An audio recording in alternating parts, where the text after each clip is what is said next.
You're listening to the All Night Society, an actual play podcast brought to you by Queen's Court Games.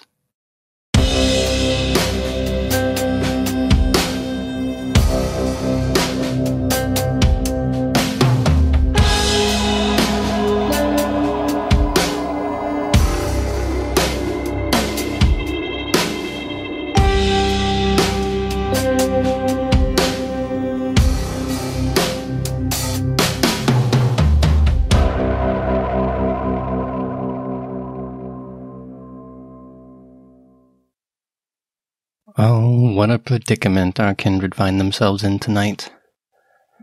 Joshua gave precious little warning before arriving at Big Bob's big storage, the phone call ending only a few minutes before the telltale rumble of his classic car reached out, humming over the horizon. Ivy, Schmendrick, in your lap, he deposited this freshly embraced thing. The horror on Alex's face was, for a time, pinned there by the force of a wooden stake.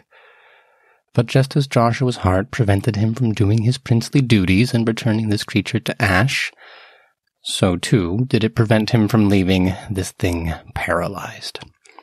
And no sooner had he liberated Mr. Scott from this state than he was back behind the wheel, making vague promises as he stirred the engine to life and issuing his trademark laissez-faire commandment. I wouldn't worry about it. Never in a million years would either of you imagined that Joshua is the type to so flagrantly violate the rules of the prince he serves, and yet, here you are. And more to the point, here he is. Alex, you've had precious few moments to digest the situation that you find yourself in. Over the last 30 minutes, you found yourself dying, dead, sort of alive, paralyzed. Your clothes are still covered in blood that you know is yours. And despite all the things that have happened and all the new impulses that keep coming in, all the new experiences, all the new information, you are having a difficult time escaping the fact that you know you died. You felt your heart stop. And it hasn't started beating again, but despite that, you still walk. You still think and you still talk. So when these two vampires, and you don't know they're vampires aren't real, right, Alex? So when these two strangers look down at you, left in the gravel of Big Bob's big storage, what's the first thing they see? What is the first thing they will notice about Alexander Scott as he looks up at them, trying to digest what's happened to him? I can't help but be aware of my own self and to know that the first thing I project, the first thing that I present that everyone has ever said when they looked at me is, wow, what a forgettable-looking human being. I can blend into a crowd like a white picket fence blends into a suburbia. A talent I spent months trying to learn, and he's got it naturally. I'm a little bit envious. I can't help but be aware of my own irony when I spend all my life trying to be someone so unique because deep down inside I am worried that I'm not good enough. It creates the inverse effect. And like trying to stand out like so many others, I end up falling in line like everyone else. And I guess at the end of the day, I'm okay with that. But I'm still trying. Probably too hard. Well, I've said it a number of times before, but immortality is very inflexible. Vampires don't grow as people. If anything, the embrace takes the neuroses that you had when you were living and amplifies them. All the insecurities that you had as a human now have centuries, if you're lucky, to fester, to stew, to boil down. Which is to say, if you thought you were unremarkable in life, death's going to be very interesting. Ivy, how are you taking this situation? Is there any part of you, and I feel like I already know the answer, but is there any part of you, does your heart soften even just a little bit looking down at this baby-faced man? No. Should it? Why? Why would it? Just a thought, maybe. The only thing I'm feeling is inconvenienced. It's difficult enough worrying about my own night to night. It's difficult caring about somebody else's night to night, like, say, Schmendrick's or Josh's. But now Josh has given his night to night to me. Well, to Schmendrick, to be clear, not exactly to me. And yet somehow I'm roped into all of this. So yeah, I had places to be and things to do tonight, and finding out that there's a new baby vamp in town and that I'm undoubtedly about to be roped into taking care of him, I'm unhappy is probably the nicest way to put that. Is there no part of you that feels an obligation to the Masquerade, to the rules of court, to Prince Jackson? Yes, obviously, but if I was given the chance to actually uphold those rules, I would have fucking call the prince right now. And we'd take care of this, and then it wouldn't be my problem. But for some reason, Josh has to have a heart still about things like this. And Schmendrick is friends with him. Which means that now it's my problem. These two people having hearts and caring is my problem. Yeah, you hate to see it. You hate to see it. 'Cause yeah, if it was up to me, I would just call Damien and let him deal with it. And if he decided to let him live, great. It's not my problem anymore. Well, on the topic of hearts, Schmendrick, how is yours feeling right now? I'm feeling a little tense at this moment. I've been looking between this young baby vampire and to Ivy, just sort of expectingly.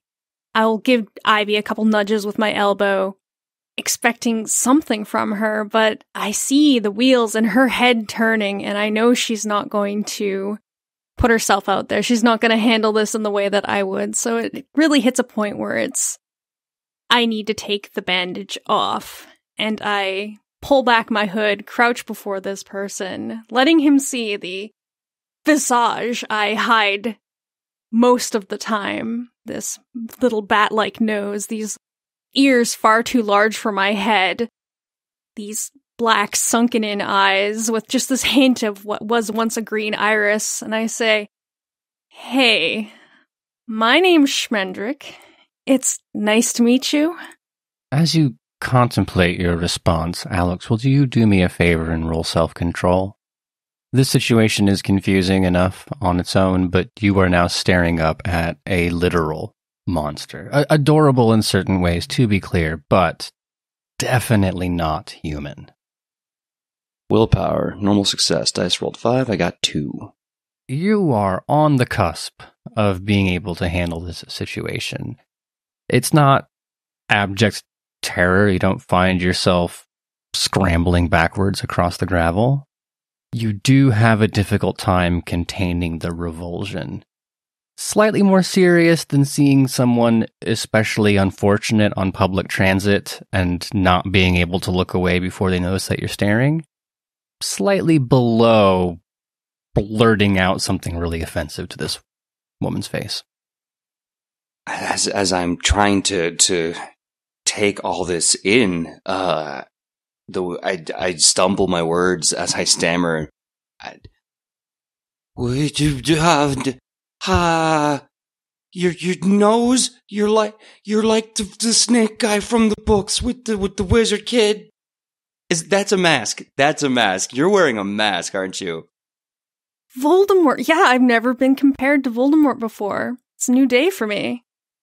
No, because Voldemort didn't have a nose, and you have a very large one. That's fair. I get this a lot. I am a little difficult to look at first, but I think in time you will maybe get used to it. Ivy, do you get used to it? Oh god, no. Okay, you won't get used to it. Okay, so, okay. Listen, okay. I get it, right? You surgery? You did the alt surgery? Hey, I think it's cool. Whatever floats your boat, man. You know what I mean? It's okay. Short answer, not surgery. Long answer, maybe when you're ready, but let's just say I am I find myself in the same situation that you are in. What fucking situation are we in? Oh my god, is my face okay? I'm so sorry. That's very rude of me. What is my face like? You look like, a man in your early 30s. Nothing untoward, no adorable little bat noses. Yeah, I think, for all my Tinder dates have described me as a male in his 30s without a bat nose. I think that's a very common description of most men. And in my... I look to the other person. Do I have a bat nose? What's going on here? No, no, I'm trying very hard to stifle a laugh because this is the funniest conversation I have been privy to in a long time. I don't know how to tell you this, but you're not doing a very good job of stifling that laugh. You know what? That's fair. This is a very funny conversation for me. So, but I hold up a hand and I say, no, your face is fine. You don't have a bat nose or ears or anything like that. You're you, more or less. Okay. Okay. I was referring more to this, and I will take a clawed finger and I will tap it right on your chest where your heart would be, pointing out that the fact that it's no longer beating. And I just say, the fact that you're dead, that's the same situation we find each other in. You're just gonna rip off the Band-Aid? Not even gonna ease him into it, huh? I mean, Ivy, look at me. We've already had the conversation about how there's a literal monster in front of him. The Band-Aid's already ripped off. I mean, he definitely just thought you were some alt kid who had way too much plastic surgery, so... You know, if the world was that easy, I wouldn't have to sneak around as much. Maybe it is. Maybe you're just making it way harder than it needs to be. Wouldn't be a masquerade breach at all if I decided to just go out in public. Okay, I'm still here. I'm still very confused. I'm not dead. I'm touching my body. It's still very squishy. And what masquerade are we talking about exactly? Because, like, I've never gotten one of those invites. Is it like Eyes Wide Shut? Because, I mean, I'm not opposed. I'm not opposed to that, you know. But like, I just never got the invite. So, I think the answer to that question depends entirely on whether or not you're a Toreador, but I'll have to go check the book. The tapping I want to draw some attention to, because Schmendrick, as you went to tap Alex's chest, and Alex, as you bring your hand to your own chest, I don't want either of you to lose sight of the fact that there's still a steak-shaped hole where the heart should be. And you have a brand new baby vampire, and he did eat. We'll talk about that later. But he has yet to repair that part of his body, or maybe things have started, but it's not to say that you reach up and find a totally normal, swole, beautiful, hard effort earned chest. It takes me a moment to realize that I've just barely missed shoving my fingers into this cavity. And I just kind of lean back and go, we're going to have to do something about that first, I think. I look at you looking confused at my chest. I feel the confusion rising in my own mind as as a child drawn to a flame slowly moves their hands to touch my body. I'm looking for what you're looking at. And then I feel it. And then I can feel coldness just dropping through me to my toes as I look at my hands and see blood. Holy shit. Holy shit. Holy fucking shit. Holy fucking shit. I need to go to the hospital. Someone fucking shot me. There it is. I'm shot. I am dying. Why are we sitting here talking about this? I have been shot. Drive-by shoot. Oh my, okay. Calm, bring it down like several levels. Okay. You're not shot, you're not dying because you're already dead. Like, think about it, my dude. Like, yeah, I'm dead. Like, look at yourself. Who gets shot like that and survives? I don't know. I mean, 50 Cent got shot 9 times, but I'm pretty sure it was all in the ass, never in the gaping chest wound that I have right now. I don't, what is happening to me? I'm dying. I kind of shove Schmendrick aside and get right up in front of Alex. And I kind of put my hands on his face and I'm just like, okay, I would tell you to breathe, but you don't need to breathe. So just calm down. Why don't I need to breathe? I've been shot and I need breathing. It's good for. Does someone have like a brown paper bag? I need to walk this off. I need to walk off. Alex, how do you walk off getting shot in your fucking chest, man? I kind of give him a little light slap across his face to get his attention back on me. Alex, eyes on me. Yeah, nice on you. Nice to meet you. Hi, I'm Ivy. Nice to meet you. We're about to drop a lot of knowledge on you real fast, so I need you to stay with me, okay? All right? Okay, knowledge, okay. Okay, all right. So, Alex, are you a fan of horror movies? Yes or no? No. No. Do they scare you? Yeah. Yeah. Okay, that... Of course they do. This tracks. Anyway, it's fine. Okay. You know what zombies are? Am I a zombie? No, you're not. If you were a zombie, you wouldn't be talking right now, but you know what they are, right? Yeah. Okay. Do you know what vampires are? Yeah. Yeah. Okay. Great. So ready? 3, 2, 1. And I just kind of smile and extend my fangs. You're a vampire. Happy Tuesday night. Did Ricky J put you up to this shit? I swear that guy's getting more creative with his print. There's no vampires don't exist. The fang thing you do, it's cute. It's kind of working for me. There's no way this is real. Okay, come on, Ricky J, where you at, man? You fucking got me, bro. Where you at? Oh, this is gonna be harder than I thought it would be. I turn and just give Schmendrick a look as he's talking about Ricky J.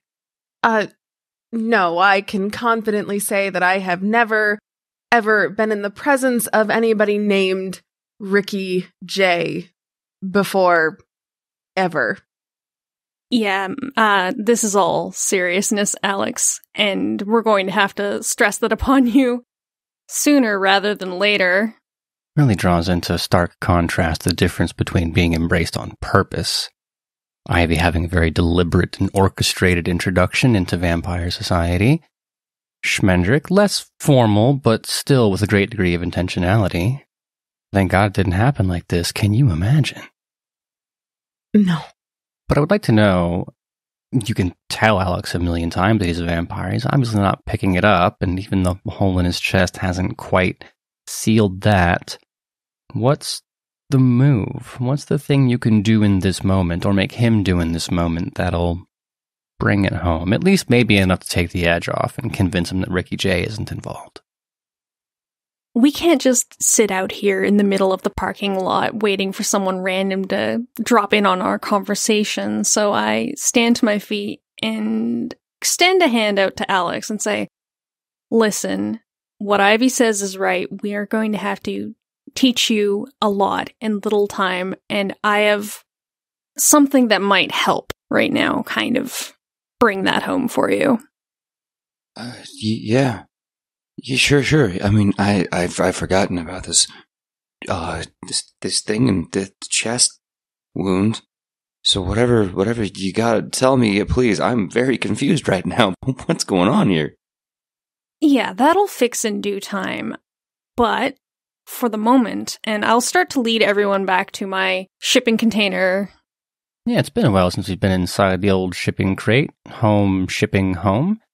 How's the decor, Schmendrick? Anything new since last we visited? Not particularly. I've been making sure to not go crazy with my abode while I've been searching for a new house, because it's like, why decorate only to undecorate when you move, you know? This was only ever temporary. Sure, I guess it might make me feel a little better to have a fancier shipping container, but the anticipation of my new haven kind of keeps my attention. So as Schmendrick leads you in to this steel container, about 30 feet long, 10 feet wide and tall, The door swings open, and you see a modestly appointed living space, actually. There's a bed. The interior is strung with Christmas lights. Most of it is dominated by the glow of, what is it, Schmendrick, 7, 8, 9 monitors? A dozen? 9. I'm trying to get a couple more, but, 9 will do for now. Yeah, I think if you pull any more voltage off that extension cord, it's going to cause some trouble. I've been meaning to find a way to rig myself up directly, but, time constraints. I think the Tremere knows something about vampires and electricity if you want to go that far, but that's a later story. 9 monitors, a beanbag chair. It's the kind of place that would go for about $3,000 a month in San Francisco. Amongst some of these belongings in this room, there happens to be a mini fridge. There's also a blender, as well as other cooking instruments. But try not to focus too hard on that right now, because I open up this fridge, reach inside, and I pull out a package of blood. And while at first you may not think much of it, I tear it open, and the scent will likely waft its way over to you. Well, the scent is going to waft into quite a number of directions. The thing about bagged blood, when you go to the Red Cross, for example, and you'll then put a needle in your arm, the bag is already full of certain chemicals. Stabilizes the plasma and other sciencey bits, but it's not raw. It's not fresh. It's processed. And to people, finger quotes, people, with a more refined palate than Schmendrick, which is 98% of vampires, I'm pretty sure, the scent is not so far as revolting. But imagine for a moment you've gone to the fridge, and you're looking for milk, maybe cottage cheese, and you take the cap off, and without even looking down, you get that whiff of, ooh, nope, something's wrong there. That smell that makes you double check the expiration date. That's normally the vibe. That's someone more akin to live feeding, shall we say, if you're not a vegetarian vampire would experience. That's certainly the face that Ivy's making. Bagged blood fulfills a need, not a want. Indeed, and it is that word that I'm going to seize upon in this moment, need, because, Alex, despite the automatic level of revulsion that comes out of you from a place that you might not have known existed until just now, there is a more powerful feeling. And this isn't the first time a feeling that has emerged up out of you. Just after the embrace, when you charged across the parking lot and found that woman, you felt this thing inside of you. At first, it might have felt like an internal monologue, or that part of your brain that urges you towards an activity you might not have wanted to otherwise. It's the same basic vibe of the voice in your head that says, yeah, do another keg stand, or yeah, it's okay, you can drive. That little part of you that in the decades past has been responsible for those bad ideas, performance of masculinity, so on and so forth. But that voice has a sinister tinge, a growl to it. And it's not coming from the back of your head, it's more metaphysical than that.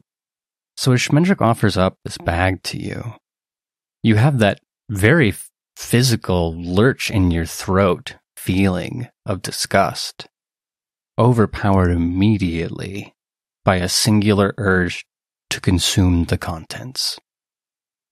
I just look at this bag. I'm so acutely aware, and in this confusion, I just stammer, going, no. You're not supposed to drink this. It's not good for you. They tell you all the time, blood is not. You're not supposed to. You need to drink this now. That's the situation you find yourself in, and I will offer the bag to him. It's not just Schmendrick telling you what to do. The closer it gets to you, you find yourself fixated, staring down at the contents, ensorcelled almost by that rich shade of crimson, and you find your tongue reflexively reaching up to your teeth to trace across, and that scent and anticipation of pennies of iron is already on your palate. I I stammer as I look into this crimson fluid, slowly bringing it to my mouth.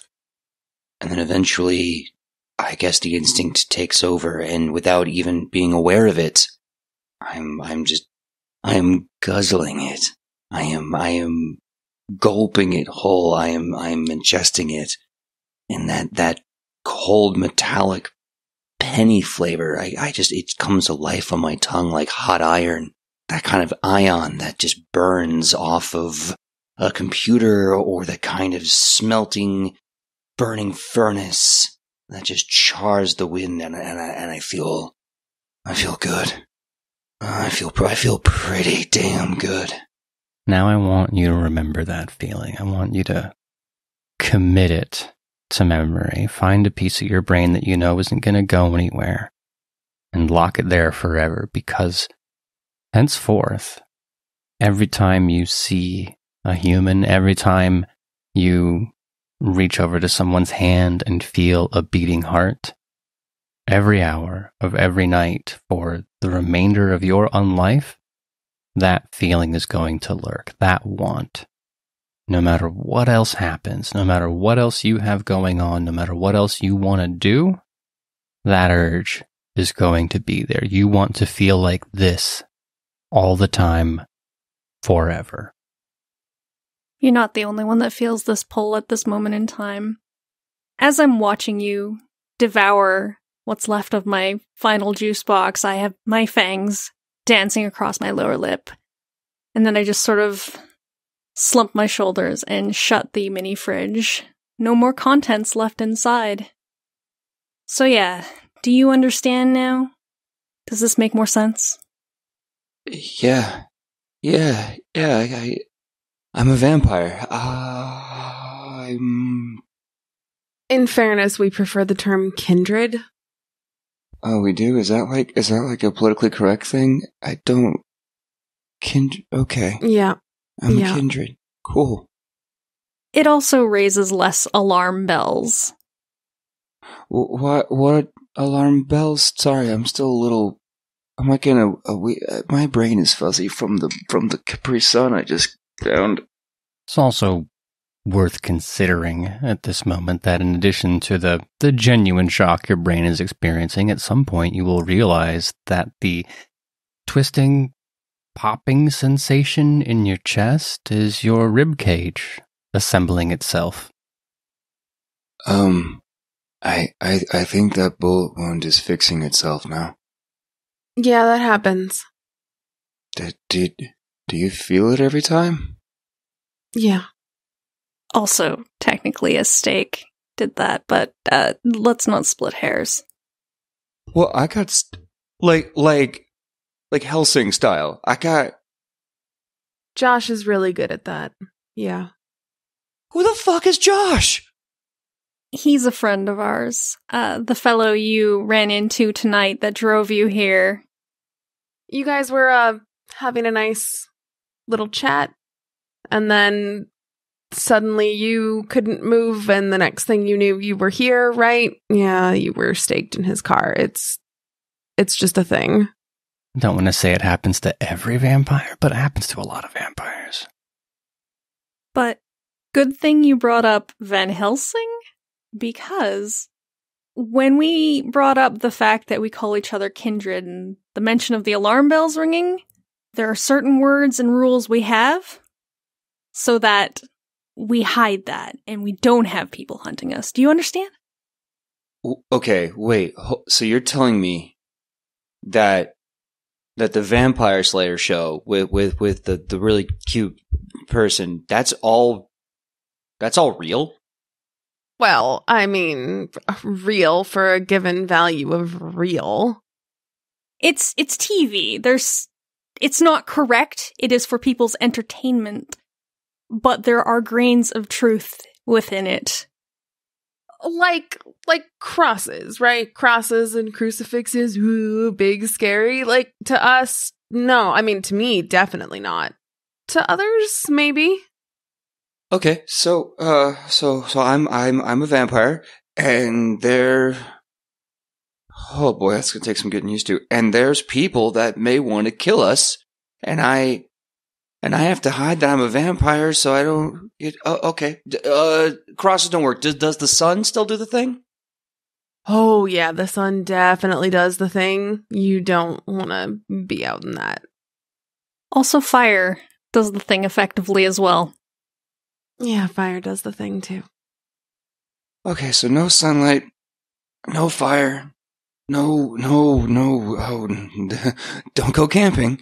I mean, you can. You just gotta bury yourself underground during the daytime. Oh, okay. So... Or so I've heard. Okay. So, camp 6 feet deep, got it. Okay, so don't tell people I'm a vampire. Don't go out in the sunlight. Do I still get all the... Can I do all the cool things? Like turn into mist and hit on movie stars? Like, how does that work? Schmendrick, as Alex is ruminating on the potential benefits of the situation, will you do me a favor and roll willpower? Yes, I can. Oh, that is one success. So here's the problem, Schmendrick. I know that you have a basic human, almost motherly urge to guide this child through his first moments of realizing that he's a vampire and to be the kind of good kindred citizen who assists him in making the smoothest transition from alive to dead. But here's the thing. You're hungry. And it's not a problem right now. You know that. You have a sense of where your limits are. But you also know that you fed him your last little bit of buffer. And the beast knows. It saw that. It's not super happy. There was something you were going to do tonight before Alex showed up, right? I'm not especially happy that I've basically given the new kid my last remaining juice box. But it's one of those situations where I can either feed him and have that situation more or less resolve itself so it doesn't blow up beyond my control, or save that little snack for later. But yes, there is definitely something I needed to do tonight. Yeah, there was. You've got a plan to refill your empty pantry. And you know what? The beast has been patient about it. You've been able to muster up the self-control required to keep it from doing something that you'll regret. But, and Ivy, this might come as a shock to you as you see it washing across Schmendrick's face. Beast's getting real fucking impatient. Even more so now that it sees you handing food away. As I'm standing there looking kind of agitated, but also semi-listening to the conversation around me, I tilt my head to Alex and I just say, well, you don't really see me hitting on any movie stars, do you? I don't know. I mean, there's some rock stars who I think may kind of find the vibe working for them. It's possibly the sweetest thing anyone's ever said to me. Oh, okay, cool. Well, you know, you're valid and you deserve good things. And I'm very out of my element. So what should we do? Holy shit, I just realized I have work tomorrow. No, you don't. I don't. What do I quit? What do I do? As this new revelation has dawned upon Alex, I kind of give Ivy this look, my eyes just kind of darting past the man in front of us and to her face, this pleading, I have to go expression.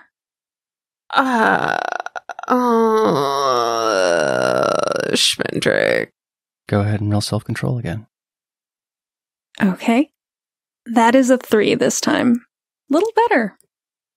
Yeah, you managed not to explode at your friend, bare your fangs, and try to throw her across the room. But it is undeniable now. The beast is done with this shit. And it's going to give you a choice. You can have small talk here, and then hope next time you can stop it from ripping someone limb from limb. Or you can work on solving this problem. the foundations of all good friendships are not throwing your friend across the room, I think. I have no other options at this moment in time, and I just, this time blurted out, Ivy, I need to go. Can you watch over this guy just until I get back? I'm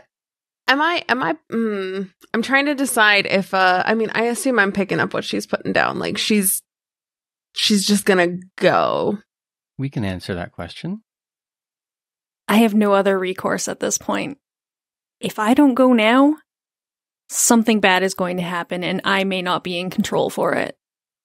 I have an honest, out of character question. Is it something that, like, you honestly would sit here and just be like, Ivy, please do this?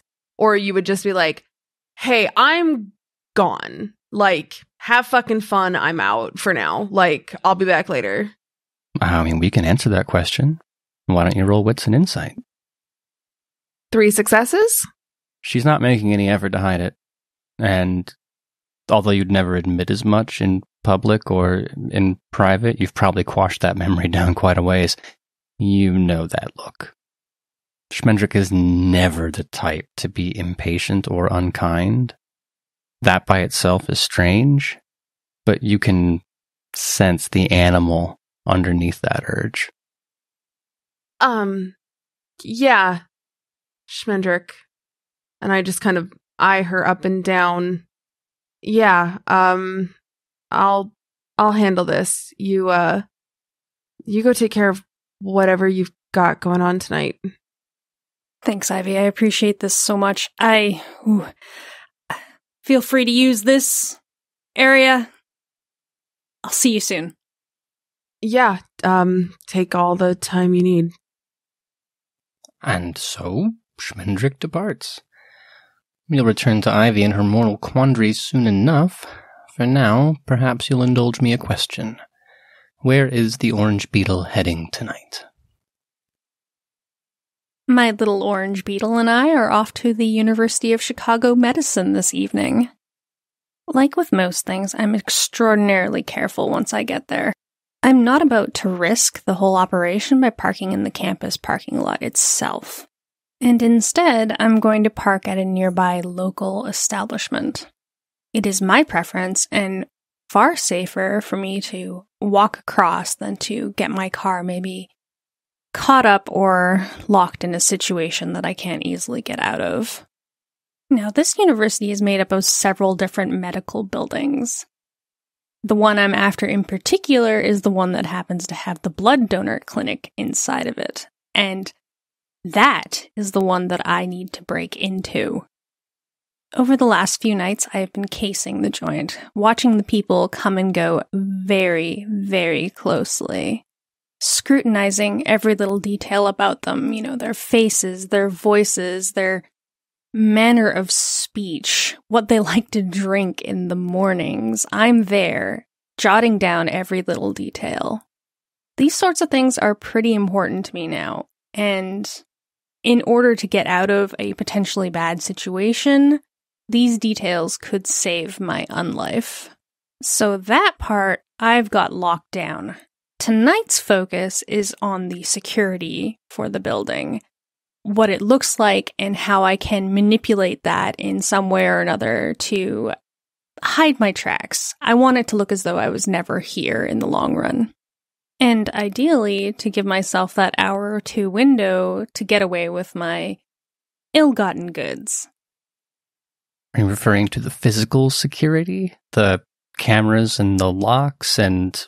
That would be the idea.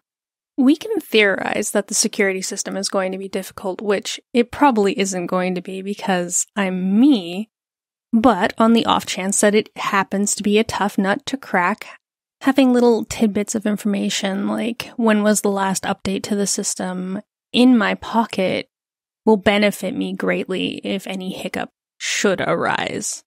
I'm nothing if not prepared, and I do not like being caught with my pants down. Oh, I totally understand. And I imagine it's a little nerve-wracking. Normally you do this kind of thing from 50 miles away behind a keyboard. I don't seem to recall Schmendrick doing a lot of footy sleuth work. That's true. But this also has to deal with getting a fairly stable food supply for the days to come. Well, insofar as I understand these things, if a system is connected to the internet, you wouldn't be here. So this one's not, and that means you have to find the server room or the security office, some kind of cable room where you can patch in and get that information, right? Exactly. It is rather self-contained.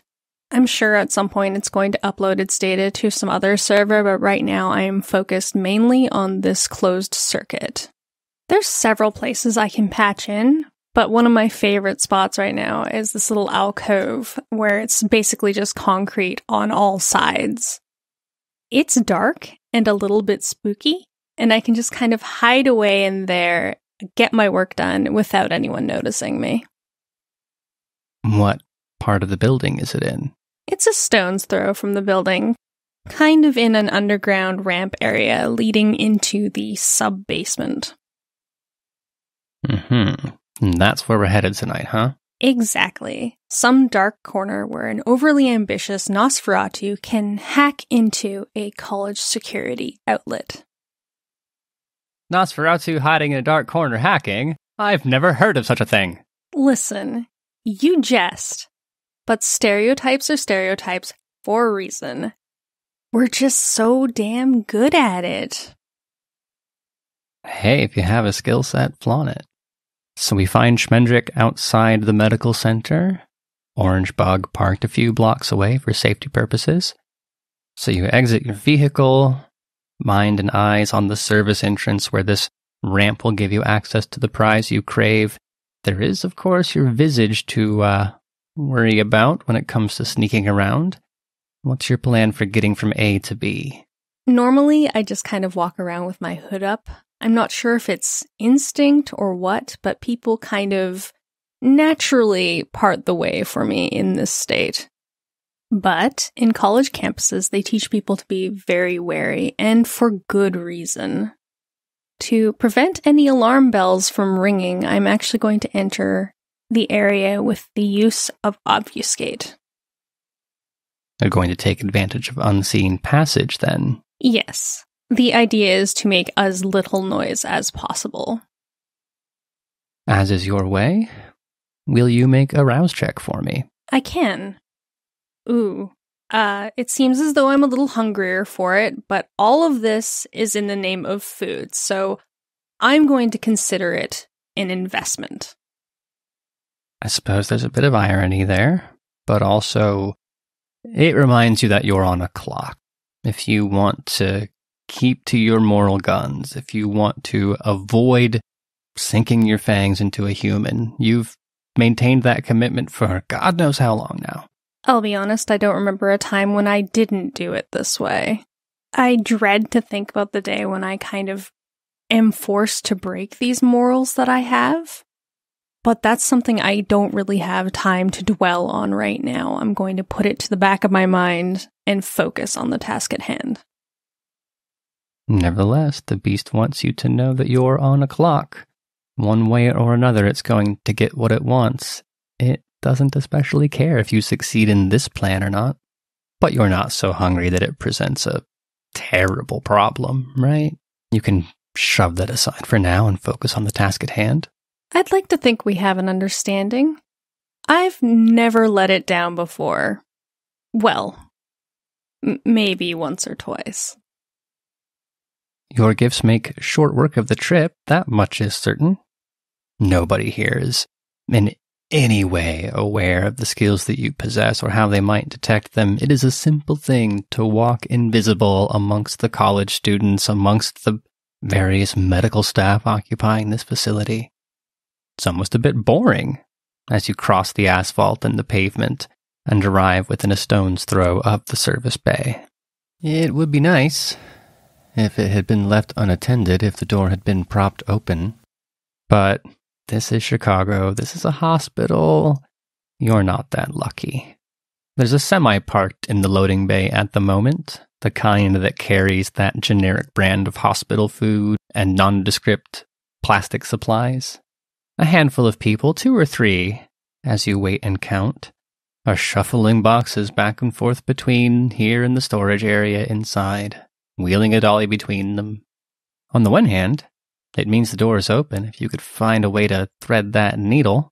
On the other hand, there are a lot of moving parts, and you know what's going to happen to your obfuscation disguise if you make a mistake. Wouldn't be fun if there wasn't at least some sort of risk, right? So I will attempt to thread the needle, as you so finely put it. As I am ever cautious, though, I can watch for a bit to see when they might be winding down, or when they might be heading out. That seems like a safe bet. Well, the problem you're going to face is that when they're done, that door's locked. It's only open now because it's in use. So what you're saying is there's only a small window of opportunity, then. Guess I can't waste time. And I'm going to go in and thread that needle. Try to weave my way past. Nothing a little daring do can't fix, right? Well, before you settle on that decision for sure, this would be dexterity and athletics. So having said that, sure, you can jump in, risk it if you want. You could wait until the folks are done and see if you have the technical or mechanical know-how to open it up. Or you could stake it out a little longer. Maybe there's another way inside. You bring up some good points. I'm almost tempted to at this point, since I'm on such a time crunch, to just belly crawl my way underneath of the truck. But even that's dangerous. So for now, I think I'm going to wait for them to finish up and leave and just open up one of the doors myself. It does take a not insignificant amount of time. These folks get paid by the hour, and they're in no particular hurry to exert themselves any more than they have to. So you watch box after box, cycle after cycle, dolly load after dolly load, all the while with nothing more to entertain yourself with than the inane banter of 3 middle-aged teamsters. But patience is rewarded. Eventually the truck fires itself back up. One of the gentlemen walking by, giving a nice thump on the hood. All right, Jeff, take her out. There is a degree of relief as I watch the truck pull away. What's that expression? Daylight burns? Well, it seems that nighttime burns just as well. And there's only so many hours I can spend watching a bunch of underpaid workers take their time moving goods most inadequately. Thankfully, now that they're gone, I can get the plan back into motion, and I'm going to start this off by pressing my ear to the door to listen in to see if there's anyone still moving around in the bay. I want to make sure I'm truly alone before I take that plunge. And when I'm certain that bay is empty, I'm going to start to unlock the door from my side. Well, I have 2 questions. 1, you remember that interacting with the physical world is going to shed your obfuscation, yes? And 2, how do you plan on unlocking the door? Well, most bays have that side door that people can walk in and out of. I just couldn't use it earlier because there were so many people milling about. So that door specifically is the one I'm going to be unlocking, and I'm going to be using my lockpicks for this task. If people see me, well, that's just a risk I'm going to have to take. All right. Let's solve 2 problems one at a time. First, can you roll wits and awareness for me? 2 successes? It's a big city. It's a big city hospital. There's always some amount of traffic, sirens, all that kind of thing. Makes it really hard to put your ears to the ground and hear what's what. But you're 70% confident no one's going to interrupt you.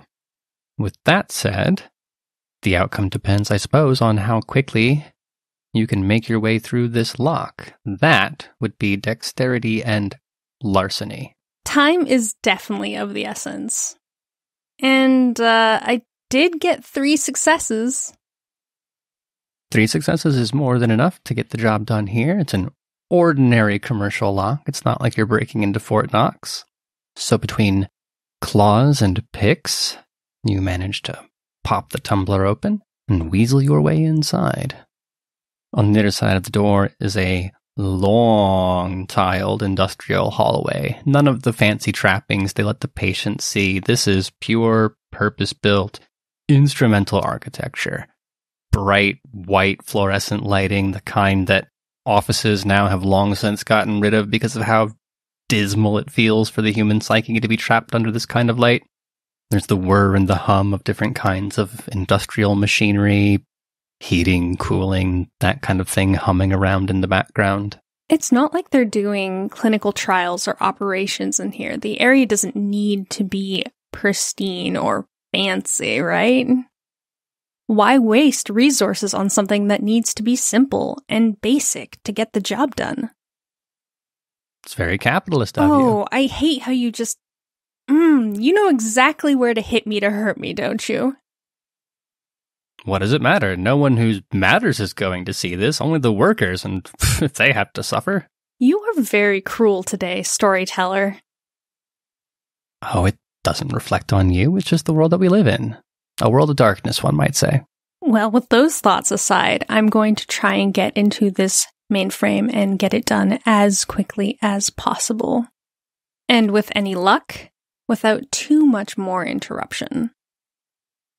Is it your intent to return to the shadows, or are you hoping that your natural stealthy inclinations will do the job? First off, I have a question. Are there any individuals milling about around here? There's no one within earshot, but it's a busy hospital. God only knows what's going on in here. In that case, I'm confident in my ability to remain stealthy under these circumstances without having to rely on the powers of my blood. Well, there are two pieces to sneaking around an actively monitored site. You need to know where to hide, and you have to be nimble enough to get there. How about wits and larceny? That, unfortunately, is another 2 success. I don't know. Might be cutting it a little close. I really think I am better than this. I perform better than this on most days. I don't really have time to be this sloppy tonight, so I am going to collect myself. This ineptitude is not acceptable, and I am going to willpower reroll. Nothing wrong with that. That's what it's there for. Does it do you any good? I got 2 additional successes from that, and that brings me up to a total of 4. Well, 4 is a much better number than 2, isn't it? It's certainly a number I can be much more confident in. That is plenty to let you navigate this labyrinth of interior spaces, making your way down the stairs, through the web of access corridors and utility tunnels, until you arrive at... I think mainframe might be giving it too much credit, but it is an electric junction where the cables you need can be found. This isn't an especially high-tech system. There's not a laptop or a console plugged into it, but you're Schmendrick. This is your thing. Surely you have the equipment you need. I do. I had to get a new laptop, of course, after my whole run-in with the Second Inquisition. That was a bit of a blow, but the new laptop is nice and shiny, and I can hook right up to the mainframe without issue. Is Schmendrick the kind of person who puts stickers on her computer? Obviously. Like, I'm surprised you even had to ask. But right now, this laptop is currently unblemished, and that's because it's just so new. You kind of want that new laptop smell when you look at it and see the shine of the face. I imagine it's a lot like when you get a car, and if it's a new car, you want to keep it as pristine as possible, and later on you would mar it with, lowbrow bumper stickers. That isn't to say I haven't been on the lookout for suitable stickers, but nothing really girly, cotton candy pink, contrarian has really come across my table yet that I can really sink my teeth into. So it remains as yet undecorated. For the moment. I'm sure I'll find some sort of outlet that has the rainbow vomit unicorn stickers that I'm after. Gotta be out there somewhere. That's a problem for later, though. Let's see if your hacking skills suffer from a lack of sticker inspiration. Will you roll wits and technology for me? That would be 4 successes. So this network is slightly better than commercial off the shelf. It's a part of health infrastructure, so they can't get away with just basic technology. And there's a moment where you appreciate just that hint of extra challenge before you blow right through it with your hacking expertise. At least it wasn't boring, but it doesn't put up a real challenge. Yes, but it's also quite tantalizing. Like, there's that feeling of something greater, and then it immediately dissipates. I suppose it's similar to eating cotton candy, because you get that blast of flavor, and then it just immediately dissipates in your mouth, and you just go, oh, I guess that's over with. Just a top-level cursory look at the network confirms a lot of what you would have guessed. There are cameras, of course, because there have to be, not an especially high number of them, but enough to cover the entrances, cover the exits, and then also looking down from the ceiling at the various cupboards and equipment. Lets you know who comes in and who leaves, but then also lets you keep an eye on workers. If something goes wrong down the road, you can come back to the tape and see who packaged such and such, or who was the last person to touch blah blah blah. I would like to assume it's the type of surveillance system that only gets looked at when something goes wrong, but there's also a lot of money in this building. So, better safe than sorry. Well, you are correct in that sense. This is not an actively monitored system, at least not in the lab.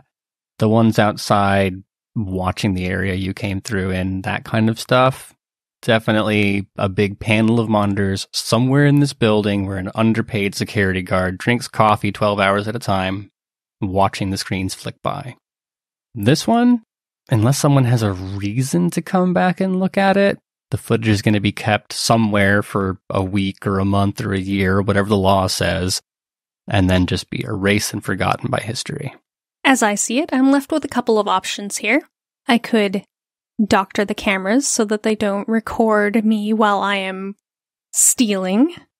Or, and this is a little riskier, delete the footage from the server after it has been recorded. And finally, the best and my favorite option is to get a piece of clean footage and loop it in the mainframe so that people watching are none the wiser to anything mischievous going on. I mean, if I know Schmendrick the way that I think I know Schmendrick, it's obviously option 3. Why would you not pick the most fun one? You know what? You're absolutely right. And while I'm here just kind of tinkering around, I'll be sure to grab the cleanest of footage so that I can use it later on and loop it. It helps to have these sorts of things prepared for the night of the big heist. Very well. One last little technical trick. Let's try wits and technology again. 3 successes.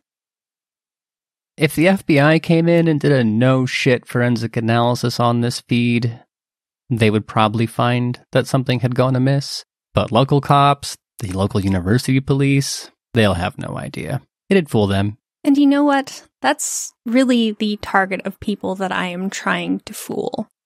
If I manage to alert the FBI to a couple of blood bags going missing, that's a whole other can of worms.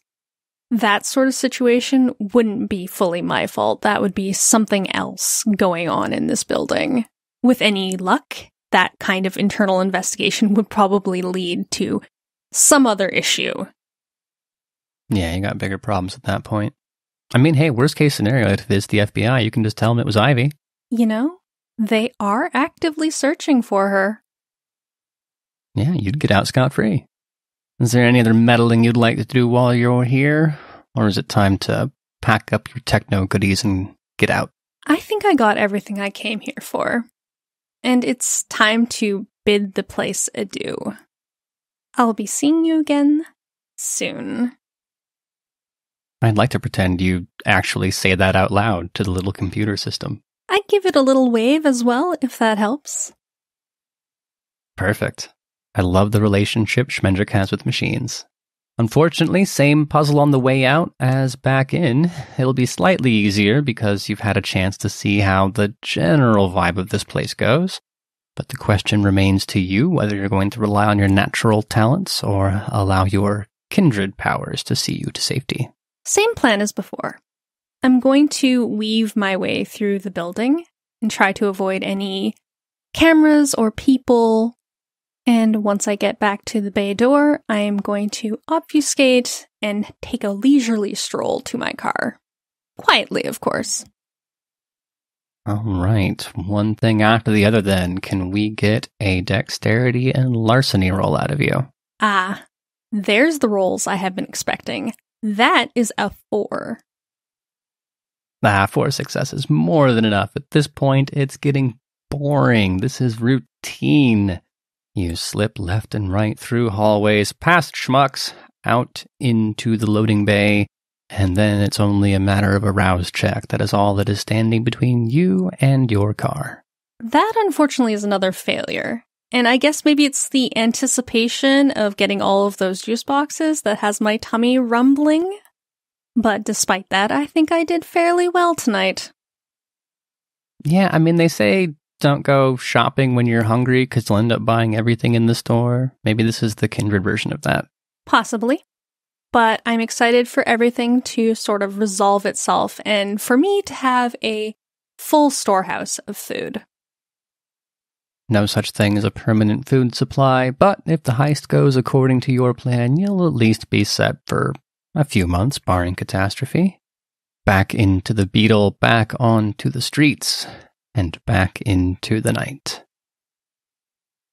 Well, Ivy, whether or not you're happy about it, Schmendrick has departed with all urgency.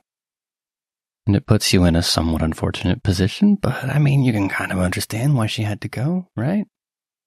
Oh yeah, I understand hangry more than, well, not more than most, but it's a fairly common emotion in the human world, and when you add a bit of vampire nonsense on top of that, oh no. Terrible situation to find yourself in. Not the only terrible situation to find yourself in, though. I would be shocked on so many levels if part of your plan back when you were a human on any level involved having children, right? Oh yeah, that was never in the books. And the same, I mean, generally stands true of you as a vampire, right? Siren's never crossed your mind. No, and if it ever did, there's a very strict set of rules for my lineage. And needless to say, Alex does not fit those rules. Mm-hmm. And yet... So, tell me this, what kind of babysitter are you? The kind that way overcharges to put kids to bed very, very early and then spend the rest of the night watching TV and being on my phone. You think that's an option here? Somehow, I'm guessing no. Then the scene evolves thus. Schmendrick departs, and you can hear the old engine of the Beetle rattling to life. The squeal of tires on gravel as she does a little bit of a peel out, urgently departing towards tasks that she has to accomplish. You're alone now, in the shipping container, Alex having calmed down a small amount, but still possessed of what I imagine you see as an excess of energy, considering his new circumstances. Schmendrick doesn't get to be the only one who gets to complete her night of errands. I also had things on my list that needed to be accomplished, and Childa or no Childa, I need to get them done. So if Schmendrick decides that she gets to go, then guess what? I also get to go. I just have to bring the baby with me. What? You have a car seat? God, no. But if I stick him in the back, I mean, he's definitely big enough. I don't actually know how big a child has to be before you can't use a car seat, but Alex, you're 5'11", 6 feet? Yeah, I'm 5'11", but I like to say on my Schminder profile that I'm like 6'1". Yeah, see, he's 6'1". I'm sure that exceeds the limit. I don't think you're going to get pulled over. Yeah. Thank goodness. Well, you've convinced me of the plan. That means there's only one person left to bring on board. Right. Once I hear the car disappear in the distance, I turn around, clap my hands together. Okay, Alex, I've got some errands to run, and I can't really leave you alone, so you're gonna come with me. Okay, sure. Are these errands like grocery shopping? I can hear how stupid it sounds the minute it comes out of my mouth. No, and for whatever it's worth, you don't ever have to worry about grocery shopping because you really shouldn't eat human food again unless you really like vomiting. Oh man, I really liked eating burgers and going to Locos Tacos for the double crazy cheesy dip. Now I can't. Actually, my figure would probably appreciate it if I stopped the fast food. Oh, got some bad news on that front. So you would say that you're not happy with your current appearance? I mean, don't get me wrong. Like, the muscle's pretty good. I just can't seem to shake off this beer gut. You know what I mean? The fast food isn't helping. Maybe, my New Year's resolution, get that 6-pack abs finally. Well, this actually brings me to another really great point. You don't have to work out ever again because your body is frozen in time and space. Are you telling me I'm just going to Paul Rudd like this forever? Forever. I've looked like this since 1994. I mean, you look great.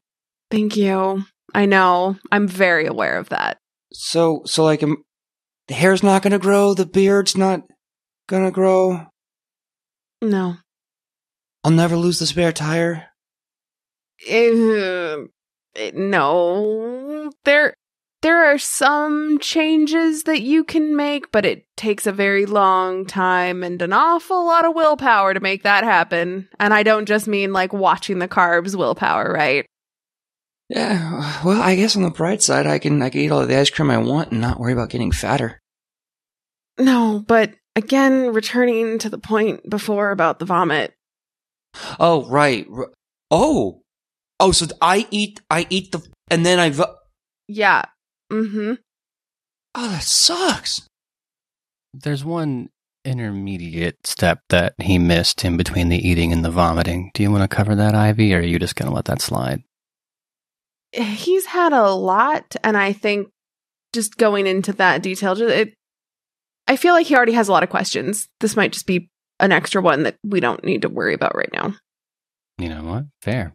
Good pedagogical thinking.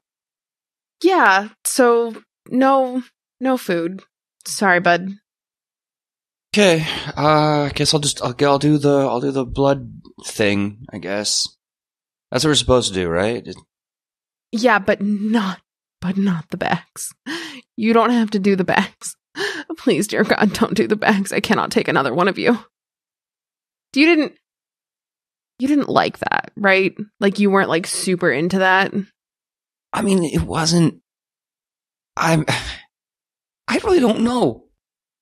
Look, I don't know. I have no frame of reference for any of this.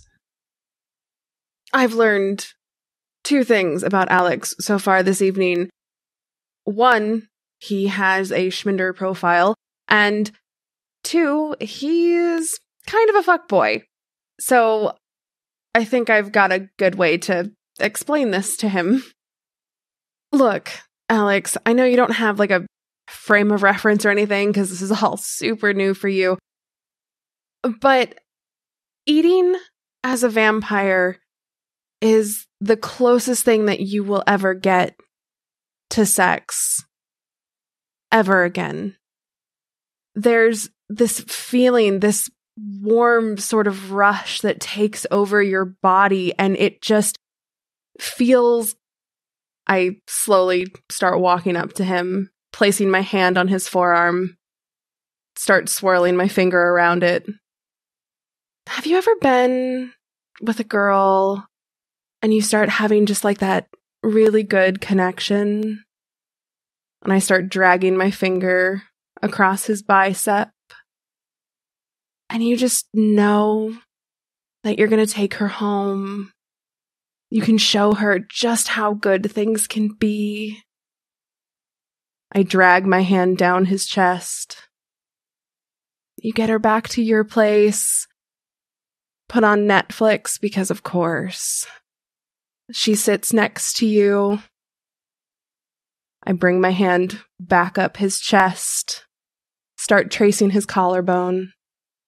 You get real close. You can feel her breath on your neck. She can feel your little stubble on hers. She lets out a little,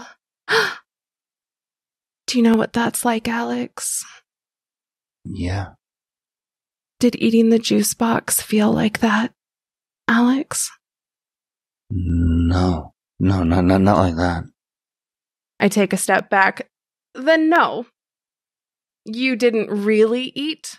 And that's actually a very, very good thing. Because that's what it should feel like for you. And for whoever you're eating, if I'm being honest. Oh, okay. Cool. Yeah. I don't think it was like... I can feel so many new thoughts and ideas racing through my head, as well as a slowly growing surge of adrenaline. So I need to see who's the right feeding partner for me. Someone special out there, and I'm gonna eat them. Yeah, we'll get to all that later. There's like a whole thing dawns on me. I need to see if Schmendrick has a shirt that's gonna fit you.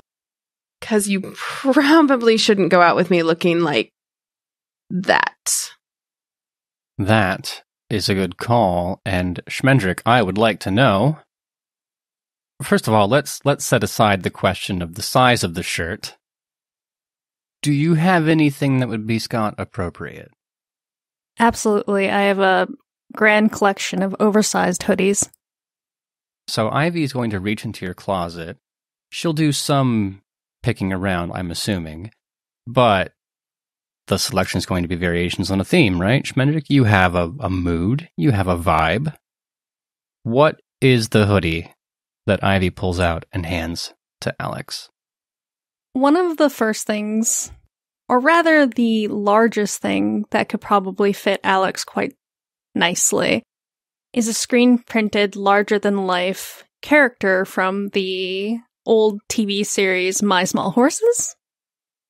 There's rainbows and flowers and all sorts of magic plastered all over this.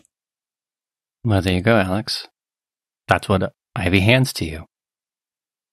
I look at the sweater with this cartoon character, and having dated a little younger than I'd like to admit, I recognize the character, and I can't help but catching myself from out loud just exclaiming, "Oh, hey, Fruity Cakes! I love this one. She's adorable. She goes on adventures with her brother. This is great." I mean, if I had been there to hear him say, "Oh, hey, Fruity Cakes," we would have just become friends for life, but unfortunately I'm out of the building for a moment. I'm sure Alex will find occasion to mention it to you in the future. I immediately look to Ivy, feeling shame and embarrassment for knowing this character, and I feel the need to explain. Okay, so I dated a girl. She was in college, all legal, right? It's all good. She was really into this. She tried to get me into it. I mean, I really didn't start liking it until like season 3 when they started going on with the goat of Discord. You know what I'm talking about? Yeah, it doesn't matter. The point is, I'm going to put this on, right? Because I look like a walking crime scene, and I should not do that. Yes. absolutely, you should not look like a walking crime scene. Right. Because I got stabbed with a stake, like some fucking movie. I mean, and everything else. And I gesture. I nod. Yeah. Could you turn around? Could you kind of turn around, please? I got it. Really? I look, you're cute, but I just met you, and I don't know. Okay, fine. I mean, if you, it's fine. No, it's fine. If you, I want you to be comfortable, and I will turn around very, very animated and just make a big show of turning around and putting my hands on my hips, one hand across my eyes. I'm not looking. You can change now. I chuckle to myself as I take off the layer, and I say, as I struggle to get my head through this sweater, sorry, it's indecent, you know. You're a lady, and I'm a gross guy. I need to look. We're not dating, and it's impolite. Sure. Thank you for understanding. It's on. I'm wearing this great hoodie. And now I am decent, I guess. Fantastic. And I spin back around and just take the whole look in. Scale from 1 to 10. Him or the outfit? Whole package. Oh, whole package? Yeah, I mean, you know, I've seen worse. 7? 7. All right. The sweater for me brings it down a little bit, but you know, whatever. It's fine. It's fine. Okay. You're not going to be embarrassed to have him in the car with you. Oh, right. I had to be seen out in public with him. Maybe this was a bad sweater choice. I picked it because I thought it was funny, but now I'm regretting that. Oh, there were much worse options in there. You saw them. I know. I mean, at what point do I just go see if Bob has something for him? Well, if nothing else, you have the entire drive to think of an excuse or a story that you can tell your friends if you run into them on the way. Oh, God. I hope nobody I know sees me at the bookstore. I smile a little bit, reach over, pat him on the shoulder. Okay, fruity cakes. Let's go. Oh, boy. I am never going to live that down, am I? Oh, God, no. Not even a little bit. For the rest of your unlife. How long is the unlife again? Depends on how long it takes you to get dusted. Yay. We gotta get a book, right? You said something about a book? Yes. I have a book to get, yes. Alright, lead the way. If you want to, I can drive. I'm not gonna let you drive my car. Why, what do you drive? Probably nicer than you. No, first of all, for sure. Look at me and look at you, okay? I'm wearing a Fruity Cakes hoodie. You look like you stepped out of a Wolf of Wall Street spinoff. So what are you driving? Like a Beamer? You driving like a roadie? Yes. You drive a Beamer? Yeah. What model? You really? Yeah, oh, come on, you gotta let me drive it. It's black. Oh, that's so boss. You gotta let me drive like just one time. I just met you, sir. It would be impolite. Maybe around the same time you feel comfortable letting me see you with your shirt off is about the same time I'll let you drive my car. Okay, one, I am not trying to imply anything with your honor in this case, so I don't want, as the responsible party was shirtless, I protected you from implication. Number two, if you want me to drive shirtless, we can just do 2 birds with 1 stone. And 3, like, come on, it looks like such a cool car. Like, come on, I feel like I'm friggin' Nightman getting out of that thing.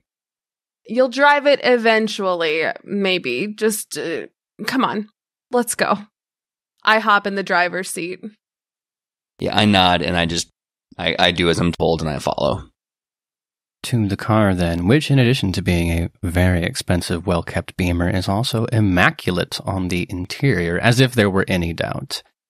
Vampires don't need money for much in this world, but the cash that Ivy does accumulate, no doubt some has been spent detailing this vehicle quite frequently. I mean, it's a fairly new car. I have to keep it spotless. And so we depart. Big Bob's Big Storage is in a very industrial part of the city near Goose Island, but Chicago has a way of transitioning street by street into new and exciting places. And it's not long before the sodium orange of streetlights gives way to the brighter white of more populated, more gentrified areas. It's going to take you 15 or 20 minutes at this time of night to get where you're going. And I've never known Ivy to be the type to sit silently, not when her thoughts are racing. So I have two questions. One, which of you is the first to break the silence? And two, what do you say? With confusion and so much left unsaid building up in me, I feel this anxiety, and I think I need to just say something in this moment. With that, I look to Ivy and I say, "So you're like my mentor, right? You're gonna show me the vampire ropes?" Well, I don't know about that. I'm here to make sure that you don't get killed ahead of meeting the person who will decide whether you get to continue living or whether you die. And then after that, who knows? Good. Okay. So there's a whole vetting process. That's cool. Who's the person that's gonna decide if I live or die? The Prince. Of England? Alex, why would the Prince of England have anything to do with Chicago? Have anything to do with you in Chicago? Okay, hold on. So that's where we're gonna draw this line? I can get stabbed in the chest and be fine.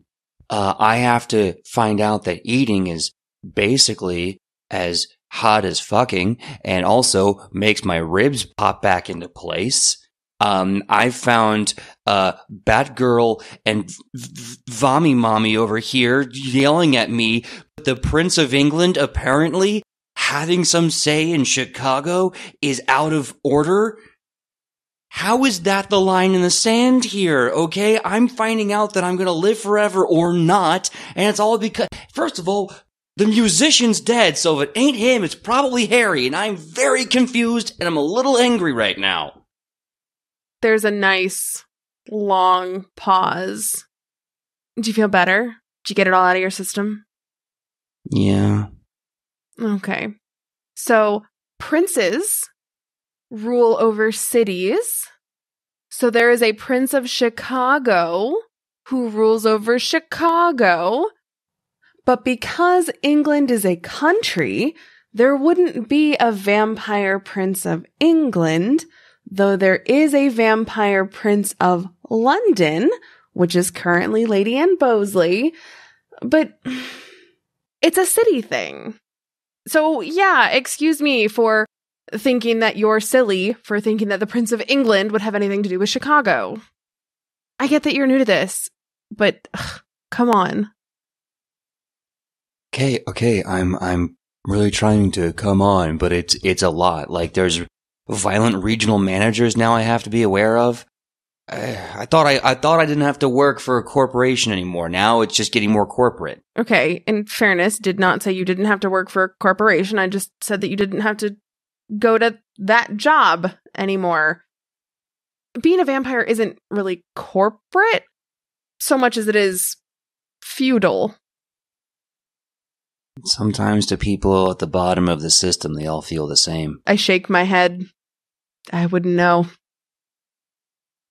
I don't know why, but for some reason, I can feel this new sensation of wanting to challenge authority. But at the same time, I can't help but fall in love with this hand-stitched, leather-crafted seat that my hindquarters are being gripped in lovingly by whoever invented this beautiful, beautiful car. You sure he's not a Ventrue? When he describes the car like that, no. Let's make this a teachable moment. Look, Alex, I get this is a lot. I understand. Would a little music make you feel better? Do you want to pick the radio station? I gestured to the touch screen inside the car. Yeah, okay. Sure. I like this one right here. Well, that's interesting. You can poke at it all you want, Alex. Nothing's happening. Okay, so I can see my hand touching it. Nothing seems to be reacting. Hold on, let me just wipe my hands. Maybe I'm just kind of greasy and it's not having the. Okay, now this is getting really weird. I think it might be broken, Ivy. I think your touchscreen is broken. I reach my hand out towards the touch screen and rouse the blood to activate Blush of Life. Make that check for me. It's a success. Alex, you would never be able to know the lighting for one, but also at this point you don't know what to look for. But if you had been, you would notice the fullness that comes into her skin, how it transitions from something cold and corpse-like into something more appropriately human, warm, supple, alive. And Ivy presses her finger against the touchscreen and music fills the car. Seems fine to me. Okay, so you have some sort of ID lock on your touch screen, right?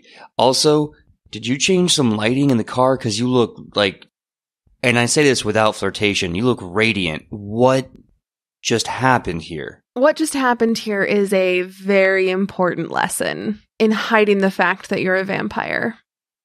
You're dead, right? We're both dead. Your skin is dead and dry. Your hair won't get oily ever again. You don't have spit. You don't have mucus. You have nothing in your body that would suggest that you are anything but dead.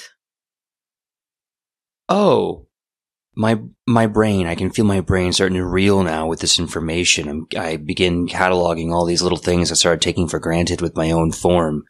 And it becomes heavy. It becomes apparent on my face, just the total summation of the effort that's going to go into minutia for the rest of my eternity. Oh, okay.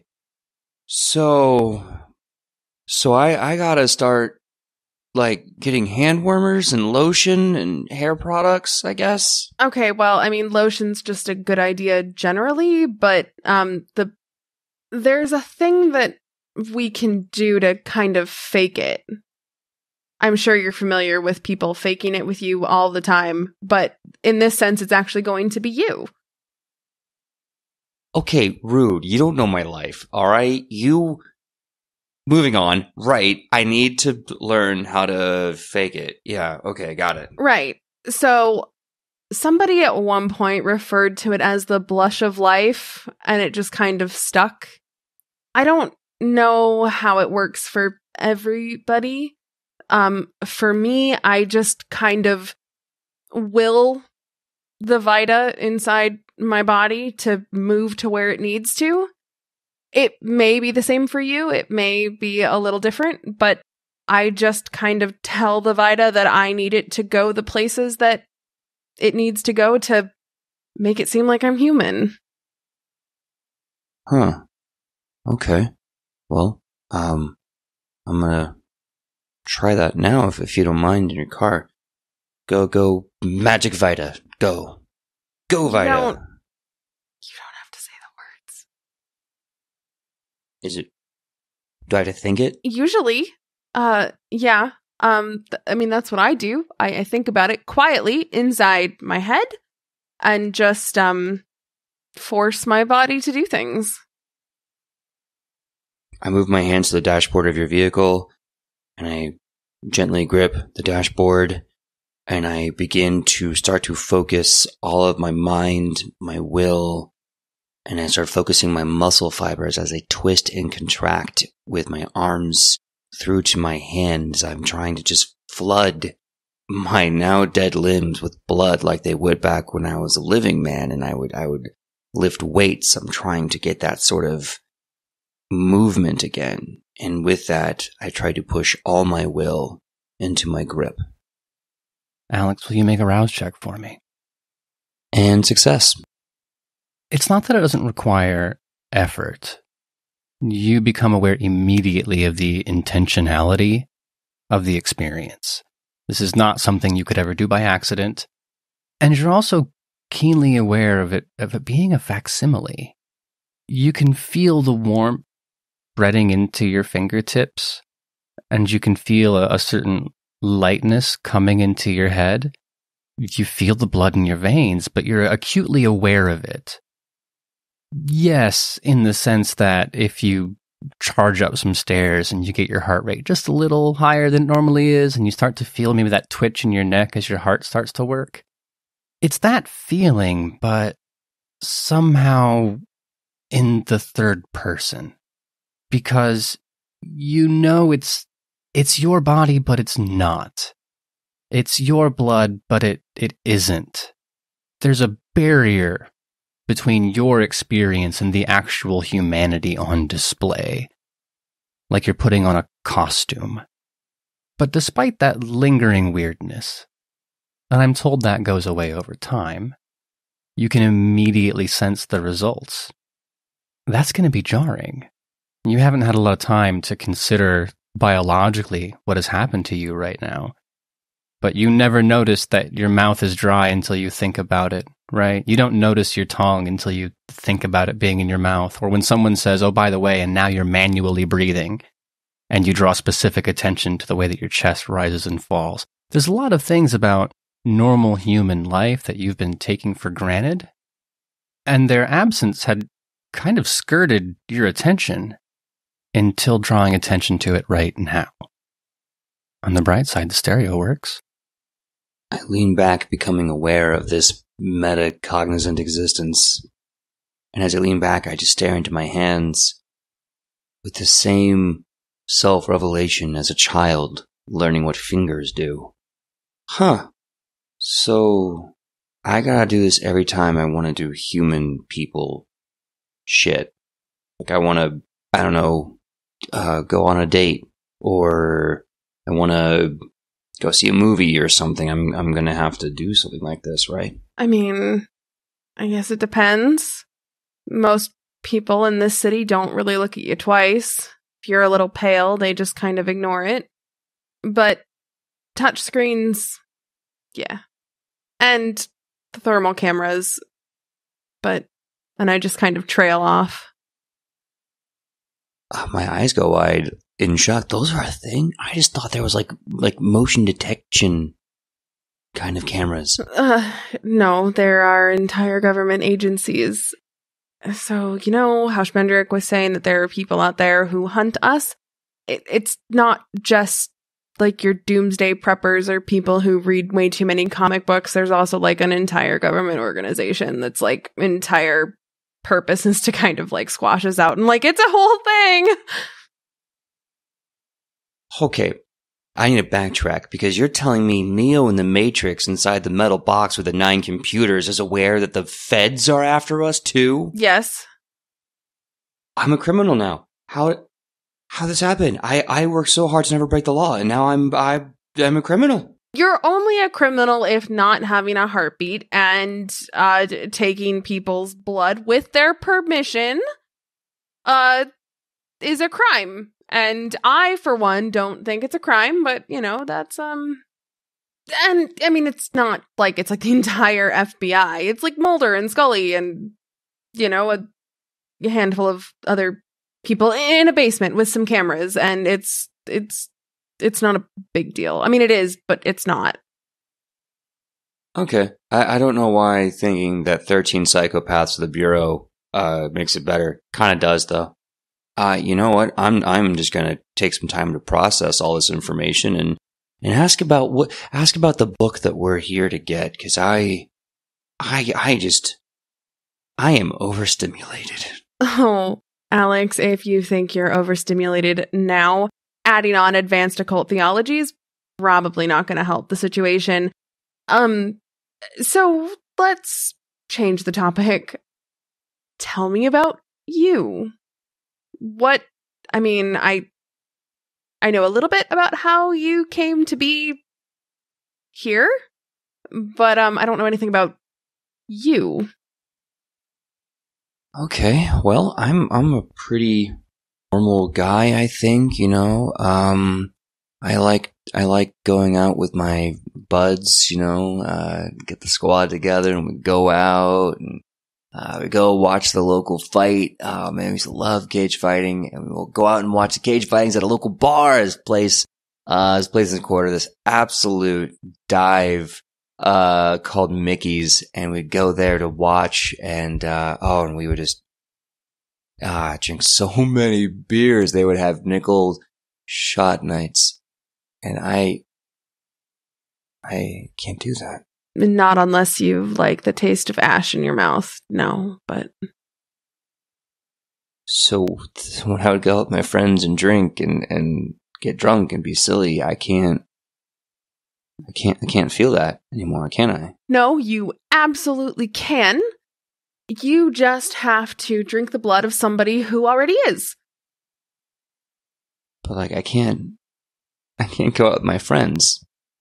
I can't drink with them, and I can't order bar food like nachos. Mickey's had the worst nachos, but they were so greasy and cheap, and I can't do those things. I can't enjoy those things anymore because I'm dead. I'm a vampire.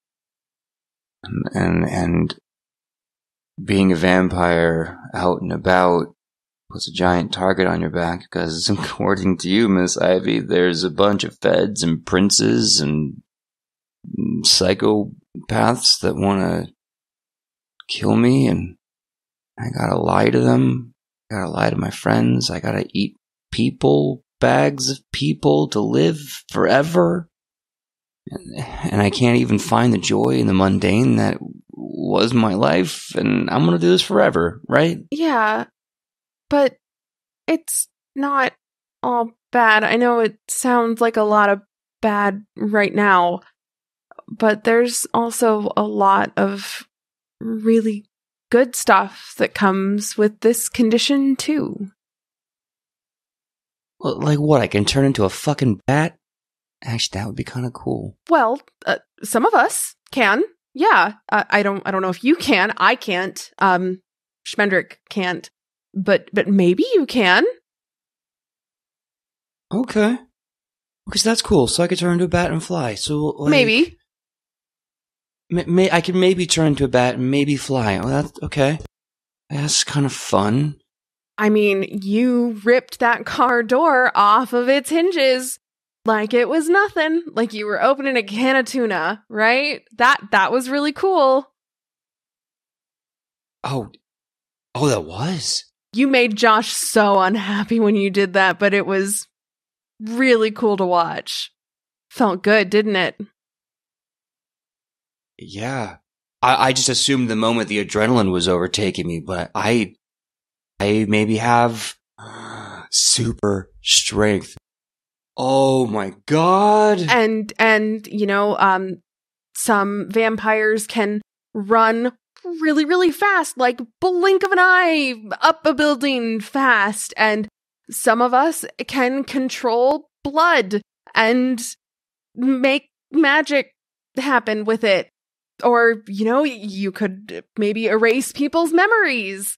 Or, you know, there's a lot of really great stuff. Ivy, do you know... I mean, have you been listening to anything we've just been saying? I have a terrible weakness to sun and fire. I have evil world-bending organizations chasing me down. I have to lie to my friends about who I am. And like, I have this whole secret agenda and false identity. I have a mentor who drives this bitchin' car, and I have these strength things that I can do. Ivy, I'm a fucking superhero, man.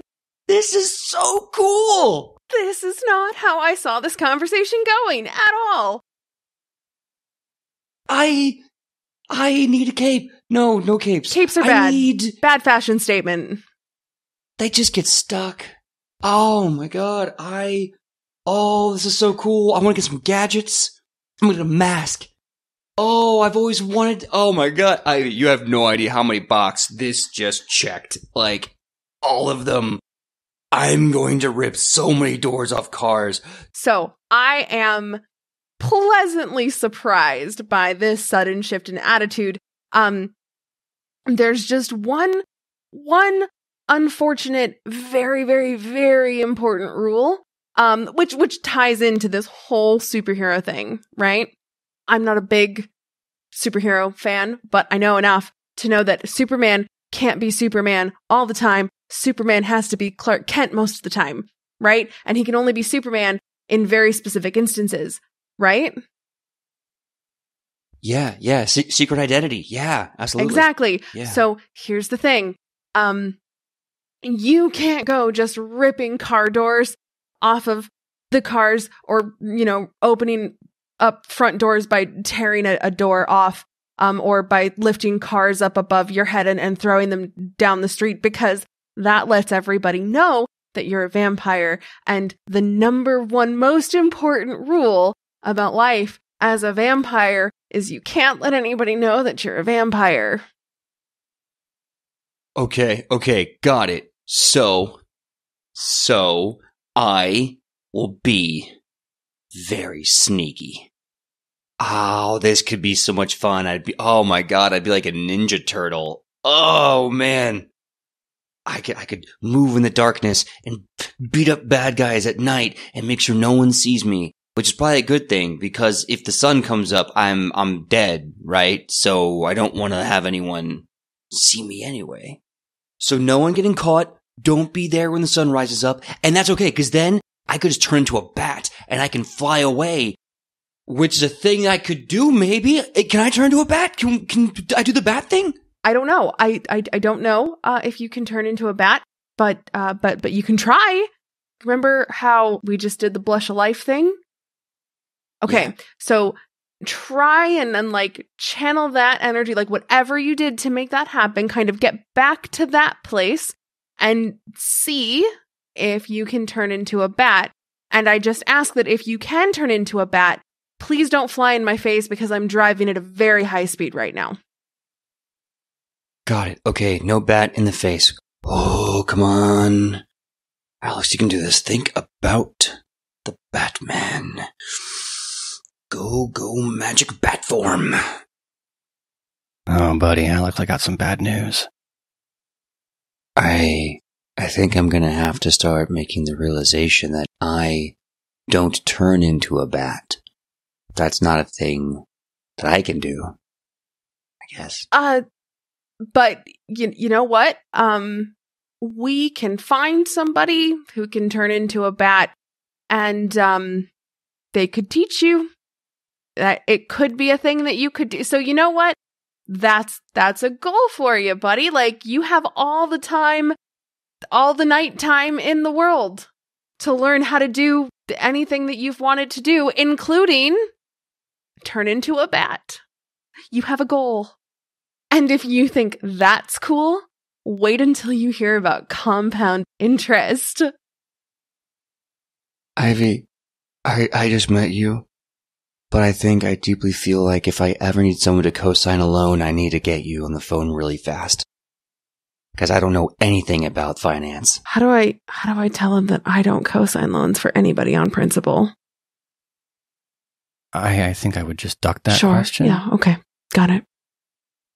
Maybe you can just imagine a savings account, but forever, and Snockley has bills, right? Go back to the good stuff. He was liking the good stuff. Right.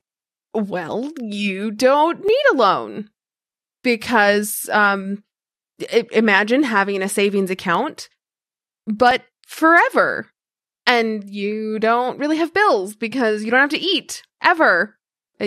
Grocery bills, not a thing. I mean, I guess utility bills, but grocery bills, not a thing. You don't have to worry about health insurance.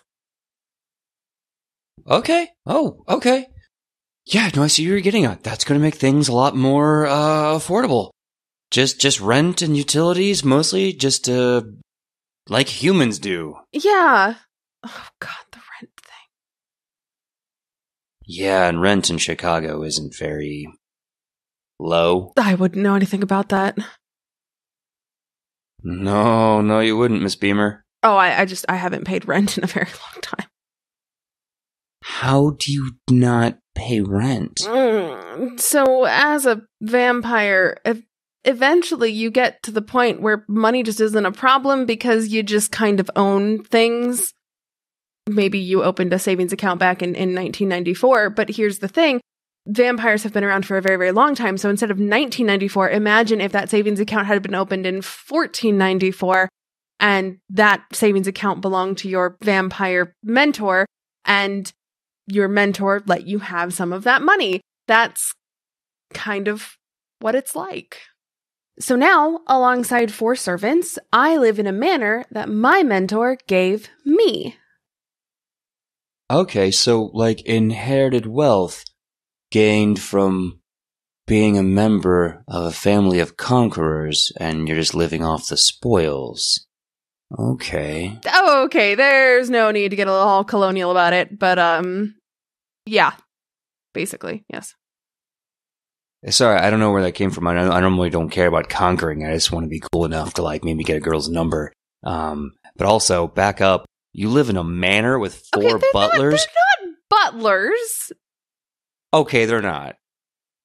What are they? Okay, well, one of them kind of is, but the others are more like research assistants. Oh, cool. You're a scientist. Cool. So back to the superhero not a scientist. thing. We have a manor and no. What are they researching? Blood magic. Blood magic. Magic. Yeah. And blood. Yes. I don't think I've ever heard those 2 words used in the same sentence.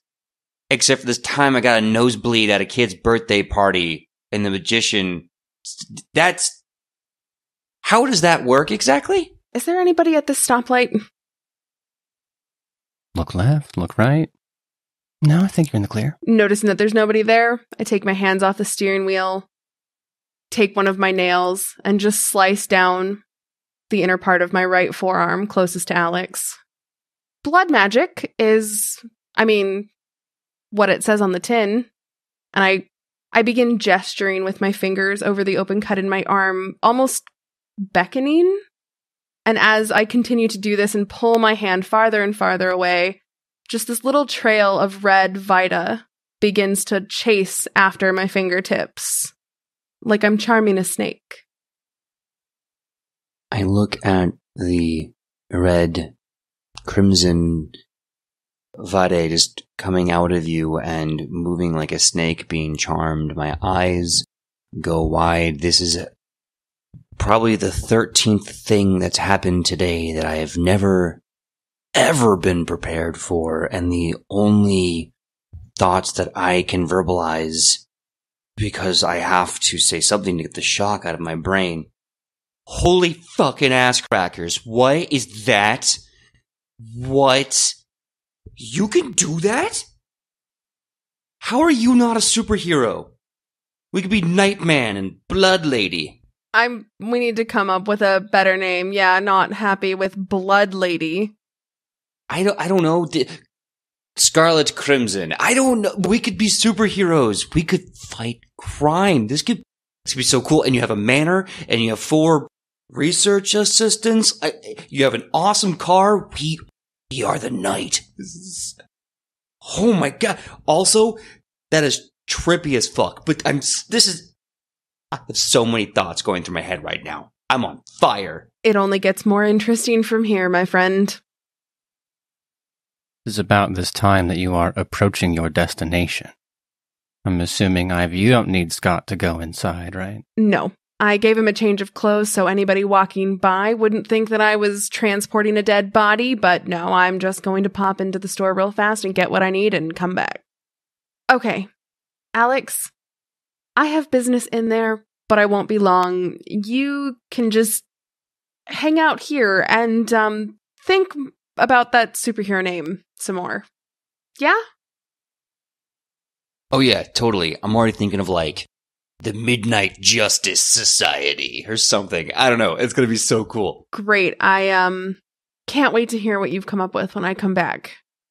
And I hop out of the car. I'll leave the keys in it. I trust that he's not going to go anywhere with it. So Ivy departs for the occult bookstore, leaving Alex inside the car by himself.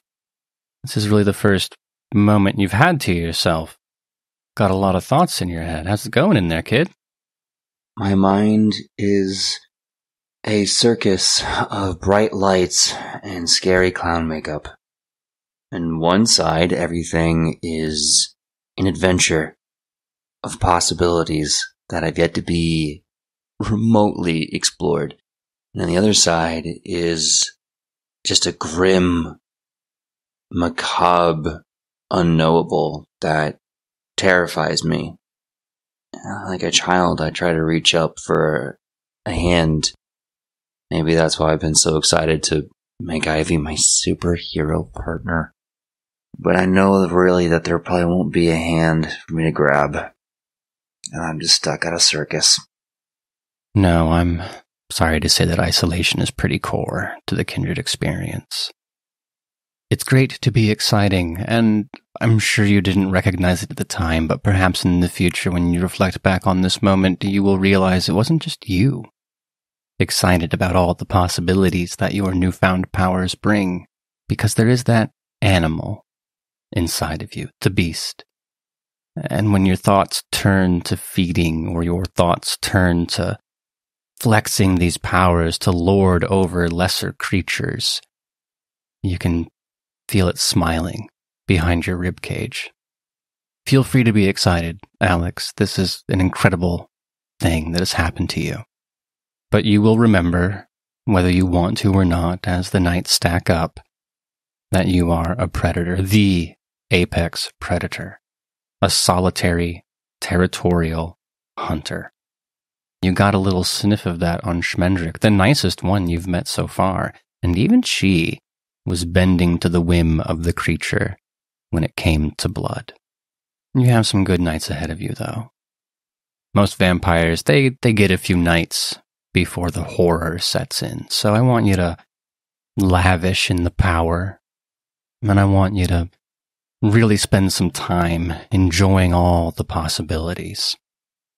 Because when that other shoe finally drops, you're going to want to have as many good thoughts as possible to fall back on. In a few moments, Ivy will return from the bookstore, a hefty, weighty tome in hand. There's been a lot of education happening, and as the conversation drifts perhaps into small talk, or who knows, by the end of it, maybe you will have settled on that superhero name.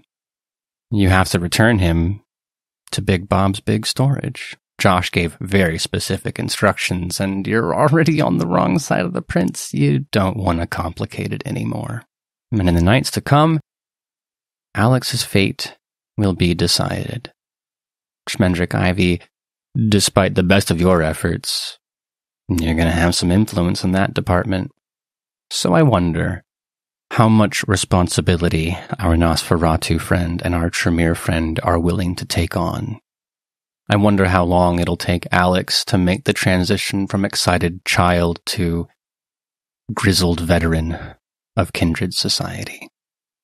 And I'm excited to know how the three of you negotiate those challenges together in the nights to come.